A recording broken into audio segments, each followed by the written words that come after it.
Bonjour, bonsoir mes frères. Bon, c'est internet, hein. Ça dépend à quelle heure vous regardez cette vidéo, mais bon. Donc je m'appelle Nelson. Ça fait un petit moment que je suis avec le Christ. Donc voilà, beaucoup de lecture, beaucoup de vie. Bref, on nous en parlait d'un sujet un peu bizarre entre guillemets. Bon, un sujet que personnellement j'ai jamais vu sur YouTube, etc. Mais il faut commencer par là, je pense. Pour comprendre ce qui est l'homme, l'esprit de l'homme, l'âme de l'homme, il faut passer par là, je pense. Nous allons parler des animaux. Oui, des animaux par rapport au Seigneur. Est-ce que ce sont juste des êtres basiques, des êtres qui meurent et qui, par la suite, il n'y en a plus? Il n'y a plus rien? Rien. C'est-à-dire, ils disparaissent. Ou est-ce qu'ils ont une âme, un esprit, et etc. C'est cela qu'on va voir aujourd'hui. Plutôt ce soir, pour moi en tout cas. Bref. Donc, déjà, il y a une chose qu'il faut savoir. Dans la création, le Seigneur, il nous a, comment dire, il a édifié 5 niveaux d'âme. 5 niveaux d'âme. C'est répertorié, il n'y a pas de... Je vous donne les noms. Le premier niveau, Nefesh. Nefesh. Le deuxième, Ruah. Troisième, Neshama. Quatrième, Aya. Le cinquième, Yeïda. Bon, moi je vous souhaite tous d'arriver à la Yeïda. C'est-à-dire que vous êtes constamment avec le Seigneur. En esprit, en âme, voilà. C'est-à-dire que vous avez réussi votre vie. Quand je parle de vie, je ne parle pas de la vie terrestre, hein, je parle de la vie spirituelle, bien sûr. Hein. On se comprend. Donc, pour les animaux, bien sûr, c'est le premier niveau, Nefesh. Nefesh, ce qui veut dire respiration, circulation, digestion, excrétion, instinct de reproduction. Un animal, quoi. Bon, dans la Bible, dans les 4 évangiles, on n'en parle pas trop. Parce que le Seigneur, le message qu'il a porté, c'était un message, comment dire, pour son époque. Ça ne veut pas dire que c'est révolu, attention loin de là, parce que on est encore loin de son message. Mais après, qu'on a, comment dire, qu'on a sa rentrée dans son message, on arrive à peu près à suivre ses ordonnances, on a toujours besoin de plus. On a toujours besoin de plus. Surtout quand vous êtes un esprit de vérité, quoi. Un esprit de discernement, vous avez toujours besoin de plus. Toujours. Donc voilà, bref. Maintenant je vais vous dire, il y a 2 livres qui sont entièrement inspirés.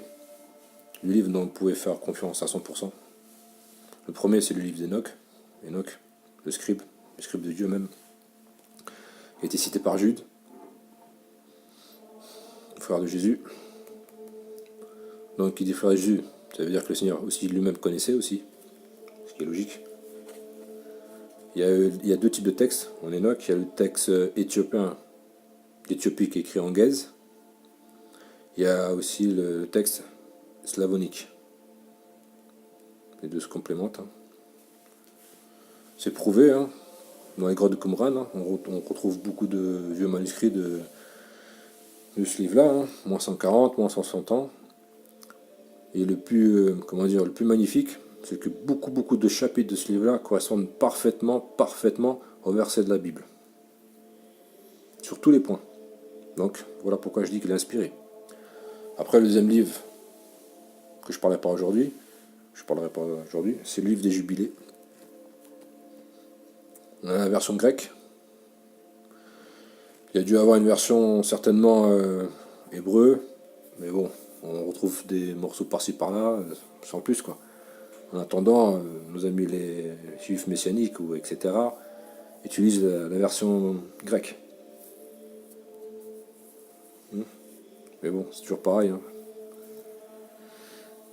Quand les anges viennent mettre la main dans la pâte, c'est quelque chose qui ne va pas dans certains enseignements. Côté hébreu, hein. Je parle pas de notre côté encore. Nous, ça va. Nous, c'est parfait, ça correspond. Celui qui a envie de prouver la divinité de Jésus, il peut le prouver quand il veut, si vraiment il est dans la foi et qu'il lit. Bref, Retournons à nos animaux. Donc, Nefesh. Donc, nous allons parler du livre d'Enoch.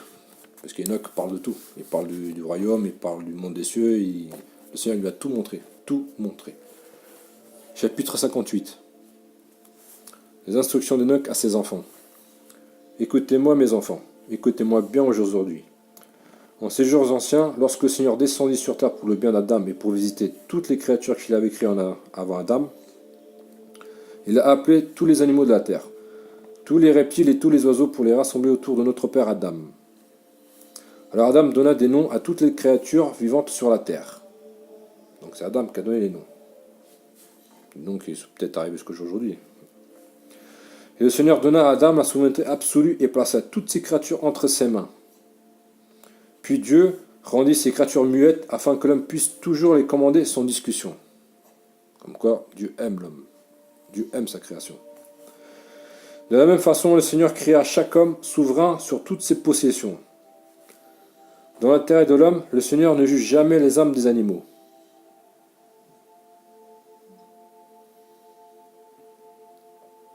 En revanche, il fait connaître les âmes des hommes à leurs bêtes. Bon, je m'arrête là. Il fait connaître les âmes des hommes à leurs bêtes. Je ne sais pas autour de vous, moi personnellement, bon, je vais parler de moi, parce que bon, comme c'est moi qui parle. Bref, moi je sais que par exemple, j'attire beaucoup les animaux. Les animaux, ils viennent naturellement vers moi. Peut-être que vous êtes quelqu'un comme ça, ou peut-être que vous êtes quelqu'un qui n'est pas comme ça. C'est peut-être ça. C'est fortement ça, je pense. Les animaux ressentent, ils ont une espèce de sixième sens. Moi, je pense que c'est tout à fait ça. Bref, et comme toute âme d'homme ne périt jamais, il en est de même pour les âmes des animaux que Dieu a créés, et ce jusqu'au jugement dernier. Donc, si ils ne périssent jamais, c'est que les animaux ont une âme qui est vivante. Là, les animaux pourront accuser les hommes qui les ont mal nourris. Bon, c'est la fin. Qu'ils ont mal nourris.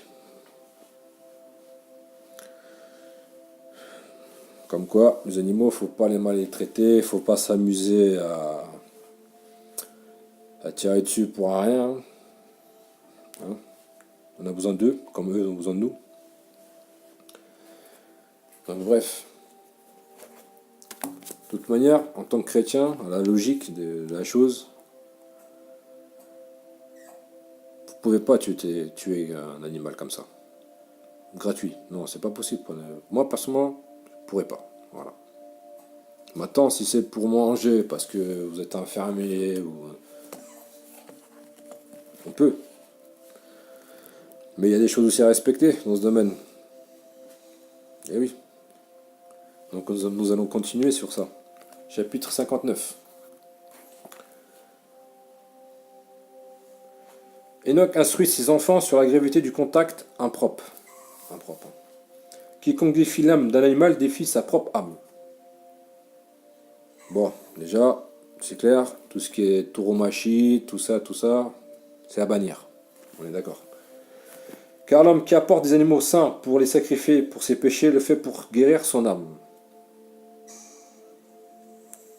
Comme quoi, Dieu a vraiment soumis les animaux à nous, pour notre bien-être. Et s'il apporte des animaux et des oiseaux sains, il ne guérit ainsi que son âme. Tout vous est donné pour la nourriture. Donc voilà, on tue pour manger, pas pour... Aussi, liez les animaux par les quatre pattes, afin que la guérison se passe bien et que les sacrifices puissent guérir votre âme. Mais celui qui tue l'animal sans blessure, tue aussi sa propre âme et sa propre chair. Et celui qui blesse l'animal dans le secret et en dehors de tout sacrifice, blesse aussi sa propre âme. Au moins, c'est clair, c'est net, c'est très précis. Même les lois de Moïse, là, je pense qu'à ce niveau-là, ils vont pas être plus clairs. Hein. Parce qu'égorger comme ça, tac tac, non, c'est... non.